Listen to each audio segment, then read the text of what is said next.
My name is Richard Lavoie, and I'm the director of the Eagle Hill School Outreach Program based in Greenwich, Connecticut. In a few moments, we're going to fill this room with an audience of people who will have the opportunity to experience what it's like to actually be a learning disabled child. 6 to 10% of the children in the United States today suffer from learning disabilities. This translates to hundreds of thousands of children and hundreds of thousands of families that are affected by this disability. In order to understand learning disabilities and what the child goes through, we of course must first understand what the term means. And when we talk about learning disabled children, we don't talk about what the child is, but we talk rather about what he is not. It's a definition of exclusion. In other words, give me 5 children that aren't functioning in the classroom. Take away the child who's mentally impaired or mentally retarded in some way. Take away the child who has a primary emotional disturbance. Take away the child who's not had the opportunity to learn. And take away the child who has some modality deficit, who perhaps is deaf or blind. The child that remains is a learning disabled child. That is, the child is not functioning in school, and yet his modalities are intact. He's had the opportunity to learn. He's not disturbed, and he's not retarded.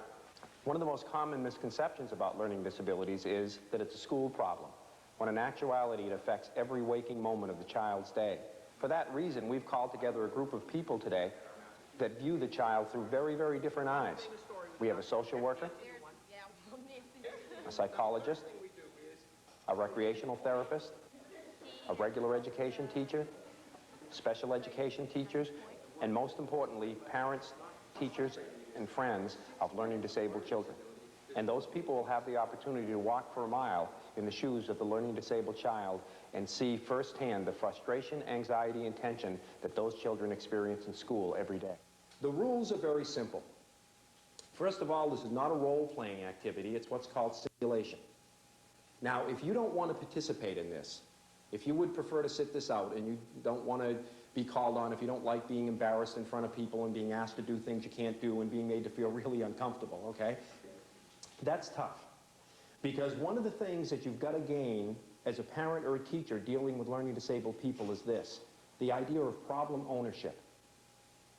You see, the learning disabled child isn't learning disabled just so he can mess up your English class 8th period every day. He's not learning disabled just to complicate your lifestyle at home. He has no choice. So, we want everyone to participate. The first rule. The second rule is please no role playing. We don't want you to try to act like kids. The material will make it difficult for you to function. There is no need for you to try to make it worse than it really is, okay? And I am going to have the bias that many mainstream teachers have, which is that LD means lazy and dumb. And if you just push the kids and motivate them enough, they can learn. It's if they choose not to. Again, please just follow along with me. Don't take anything personally. We'll have a good time doing this thing. Nobody's going to get hurt, but you will get a chance to see what it's like to be a learning disabled child.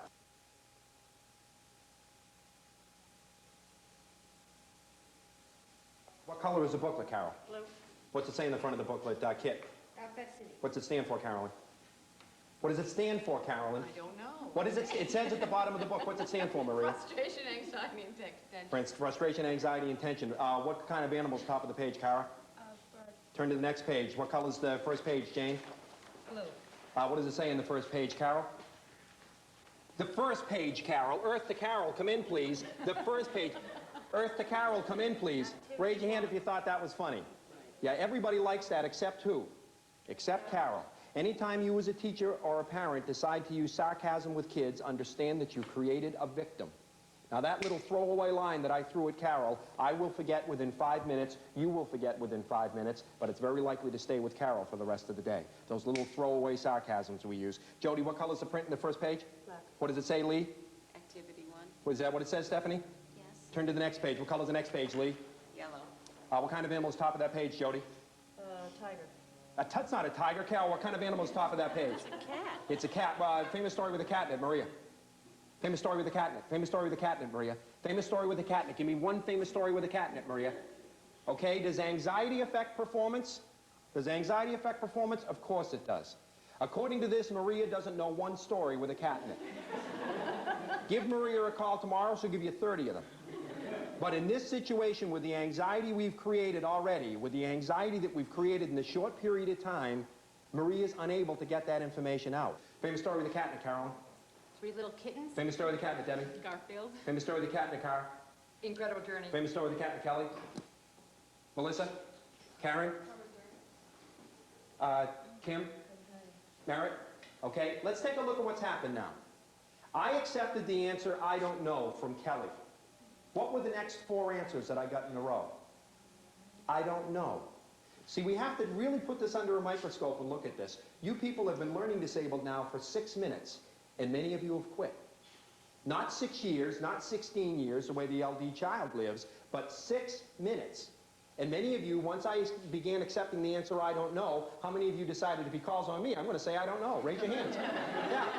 Many of you have decided if he's going to accept I don't know as an answer, I'm going to stop trying to think of a response and I'll just say I don't know.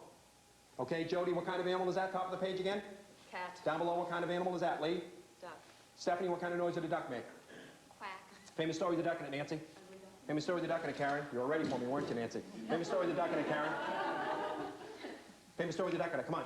Famous story with the duck in it. One famous story with the duck in it, Karen. I can't think famous of a story with story. the duck in it. It doesn't take a lot of thought, Karen. Famous story with the duck in it. One famous story with the duck in it. Nancy knew one. Yeah, well, Nancy's better than I am because I can't think of Debbie, a story famous with story a with the duck. duck in it. Donald Famous story with Famous story with the duck in it, car. Make way for duck. Famous story with the duck in it, Kelly. I was going to say Donald Duck. Oh, she took my answer. Don't you love it? Melissa, famous story with the duck in it. Turn the page. Karen, what kind of animal is that? Top of the page. I'm sorry? A pig. What kind of noise did a pig make, Kim? Famous story with the pig in it, Merritt. Famous story with the pig in it, Merritt. Famous story with the pig in it, Paula. Down below, what kind of animal is that, Car? Swan. What kind of noise did it make, Debbie? Okay, see, what you've got to see sometime is you've got to see Fat City from where I'm standing. Because I've got 15 people looking up at me, and I say, what kind of noise does a swan make? And everybody takes a sudden interest in their shoes. They look down and okay, they're both on there. In other words, what happens is, after 9 minutes of a learning disability, you people have already bought into one of the credos that controls the life of the LD child, which is this. If I can't see the teacher can't see me.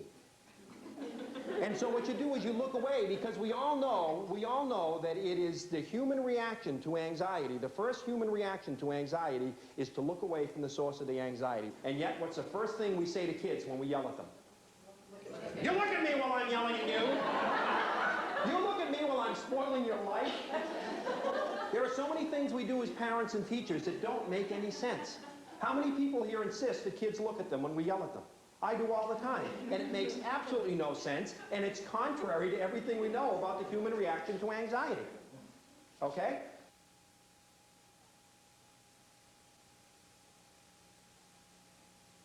Turn the page, top of the page, Karen, what kind of animal is that? Oh, a horse. What kind of noise did it make, Debbie? Nay. Famous story with a horse in a car.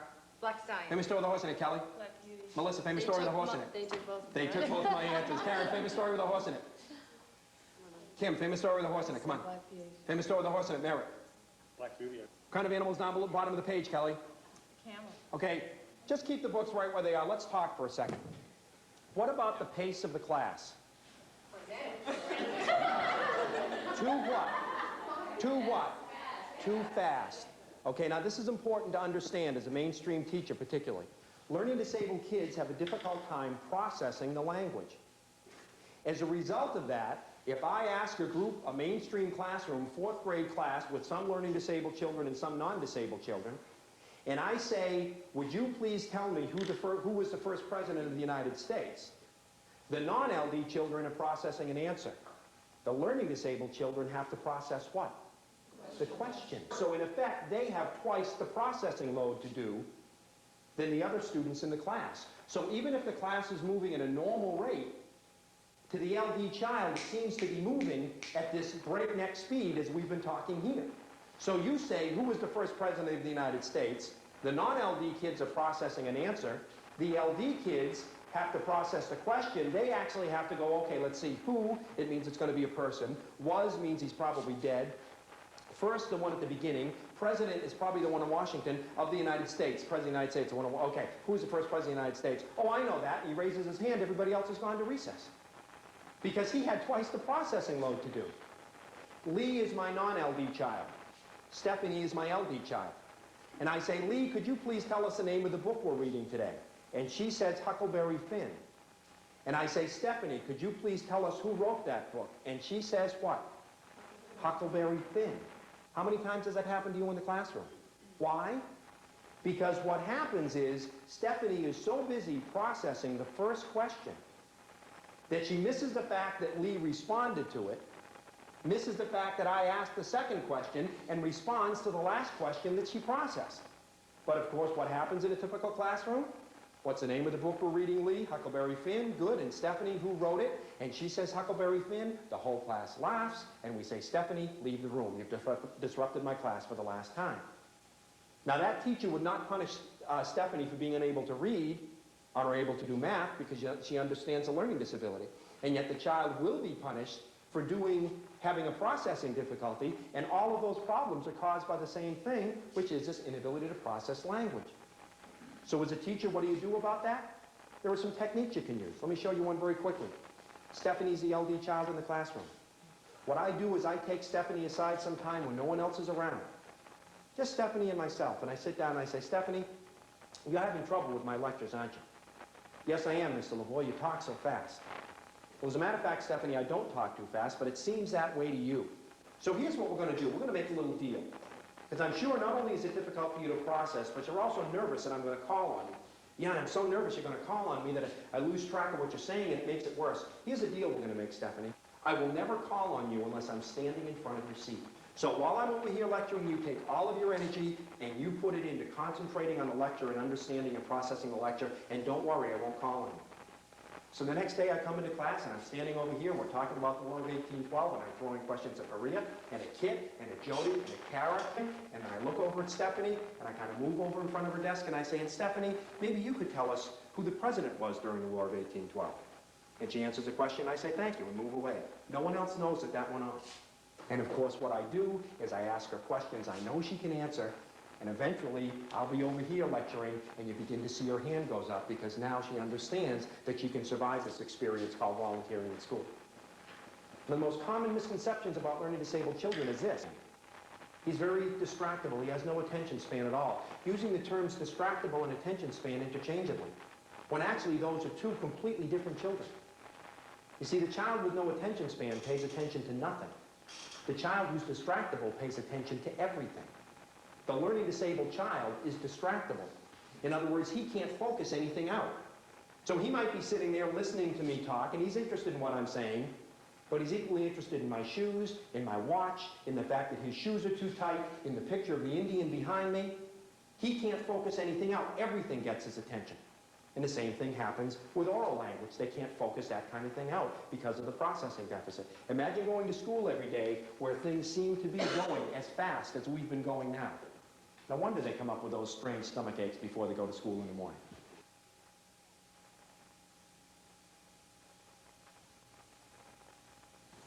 Okay, bottom of the page again. Don't turn the page. Bottom of the page. What kind of animal is that, Jody? Camel. Lee, if I want to see a camel, where can I go? To a desert. Where else? Where's a good desert? Stephanie, where's a big desert? What country? The Sahara. Quickly, another one. Nancy, what country? What country is the Sahara in, Nancy? Africa. Good guess, Karen. Egypt. If I want to see a camel, where can I go? Egypt. A famous story with a camel in it, Debbie. Car, do you know a famous story with a camel in it? Kipling's Just So story. Kelly, famous story with a camel in it. The Arabian Nights. Melissa, famous story with a camel in it. I don't know. Okay, don't turn the page yet. Who wants to volunteer for the next one? Let's take a look. Not one volunteer. Why? There's two reasons why you won't volunteer in this particular exercise. Let me explain to you what they are. First of all, you've been learning disabled now for the last 10 minutes or so. Learning disabled people do not like surprises. They don't like dealing with something if they don't know what's coming up. You don't know what's coming up, so you're not going to volunteer. But that's not the real reason you're not volunteering. The real reason you're not volunteering is this. And think about this. What did I say to you when you got an answer right? What did I say? Nothing. No reinforcement, no recognition, no reward. I never told anyone it was a good answer. I never responded positively to one response that I got. What did I say when you couldn't get an answer, when you couldn't think of something or you made a mistake? What did I say then? Had plenty to say then, didn't I? You see, what you've learned in 10 minutes is what the learning disabled child has learned in his school history, and that is this. You're sitting there thinking, why should I play with this guy? Why should I play this game? Because based on what I've seen, if I get the answer right, he's not going to say anything. And if I get it wrong, he's going to embarrass me. So why should I volunteer? You see, what I've done is knocked all of the risk-taking out of you. When we deal with learning disabled adults, we find their most common problem is they won't take chances. Because all of the risk-taking was knocked out of them in their early years. Because you've learned that if you get the answer correct, I'm not going to give you any reinforcement. You're thinking, what's the best that can happen? The best that can happen here is that I get the answer correct and he won't say anything. But the worst that can happen is I get it wrong and he's going to embarrass me. So I'm just going to sit here. I'll respond if he calls on me, but there's no way I'm going to volunteer.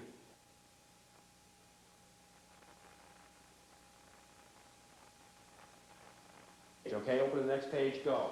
Raise your hand if you can tell me what's on this page.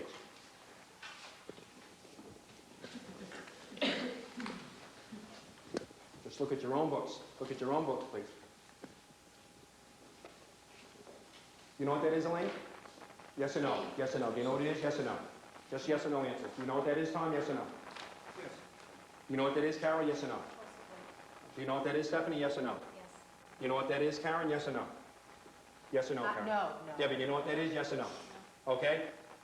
Let's work with Debbie here, okay? Let me show you what happens with the learning disabled child in the classroom when he's unable to perceive.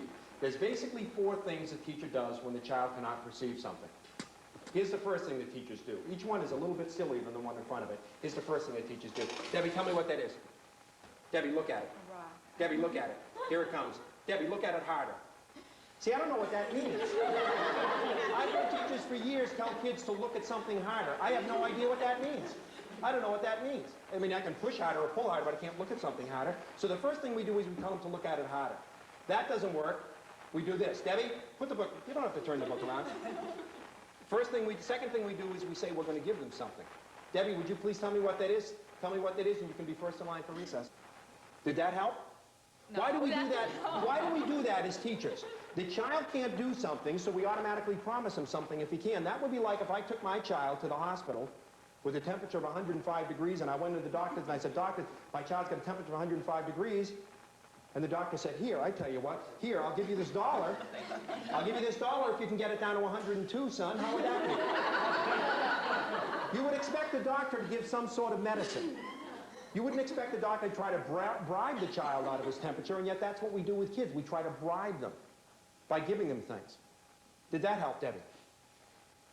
It's a man. No. Okay. All right. Okay. It's got a coat Okay. on. All right. We do 3 It's down things. We here. basically do. Now, the third thing we do is we begin taking things away. We begin taking things away from the child. Tell me what that is, or you can't go to recess. Tell me what that is, or I'll send a note home to your mother. Tell me what that is, or I'll drop you down a reading group. When that doesn't work, we go into our 4th mode, which is something that I find very distressing as a personality trait that many, many teachers have, and that is we do what's called blaming the victim. What we do is we blame Debbie. We say the reason Debbie can't tell me what this is she's not what? Trying hard enough. You see, what that reflects is what we call blaming the victim. That reflects blaming the victim. What we say is the reason the child can't tell me what this is that the child is not motivated. It's a motivational problem. Because we all know that the answer to learning disabilities is motivation, right? The key to overcoming learning disabilities is motivation, correct? Wrong. Wrong. Motivation is one of the most misunderstood concepts in education today. Motivation only enables us to do, to the best of our ability, what we are already capable of doing. Let's try it a little bit more. Debbie, can you tell me what this is now, yes or no? Yes or no, Debbie? I Okay. don't know what that thing is. Okay, here we go, Debbie. I've got a check, blank check for $100. I will sign this over to you if you can tell me what this is in 5 seconds. My husband's gonna kill me. 5, 4, 3, 2, 1. 5 more seconds for $100. 5, 4, 3, 2, 1. Was Debbie motivated? Was Debbie motivated? Could she do it? No. Because you see, learning disabilities has very little to do with motivation. What it really has to do with is perception. Perception. You see, you can all see this picture, but you can't perceive it. Here's what I'm going to do. I am now going to give you some direct instruction. Once I tell you what this is, about half of you will automatically get it, and you won't understand why you couldn't see it in the first place. The rest of you will need a little extra help, and that's okay too. There'll also be some of you who'll say, oh yeah, I know what that is, but you really don't. Don't do that, okay? Don't do that. Try, you really want to, once you see it, it's like turning on a light in a dark room. But this is a classic picture that illustrates the difference between vision and perception. You can all see it, but you can't bring meaning to it until I teach you what it is. And this activity is done to demonstrate that what the LD child needs is a teacher. He needs a teacher, not necessarily all kinds of commercial software. What he needs is a teacher to give him this direct instruction, because once I give you this direct instruction, you will be able to see this perfectly clearly. What you have in front of you is a photograph, a poor quality photograph, but the photograph of the face of a cow. The cow's looking directly in your face. Raise your hand if you cannot see it. I'll come around and show it to you. Raise your hand if you can't see it. Face of a cow. Oh my God. Okay, all right. All right. Anybody over here not see it? Anybody not see it? Nancy? Face of a cow. Oh. Okay, all right. Over here, anybody not see it? Tom, can you see it? Let me do Carolyn. Carolyn? It's the face of a cow. Okay, all right. Elaine? Face of a cow. Okay, anybody back here? Susan, Ann, Rita? Huh? Anybody not see it yet? Does anyone not see it? Okay, everyone, please look at your picture. What do you have in front of you? It's a cow. It always was a cow. I didn't change it. I didn't change the stimulus. All I did is give you direct instruction. And yet what we do with learning disabled kids is we expect them to go in a corner and teach themselves. Or we assign them to the nearest intern or teacher aide or volunteer grandmother that we have. What they need is trained, experienced teachers. Once I taught you what this was, you had a little difficulty perceiving it. But you see, this doesn't really capture the experience of the LD child for this reason. No one in this room could do this. The real experience of learning disabilities is being the only person who can't do it. The other kids open up their books and they get to work, and the poor LD child sits there and thinks, what's everybody doing? I don't understand what this is. I can't understand this. Why can everybody get to work right away? See, that's the real experience of being learning disabled, is being the only one who can't do it.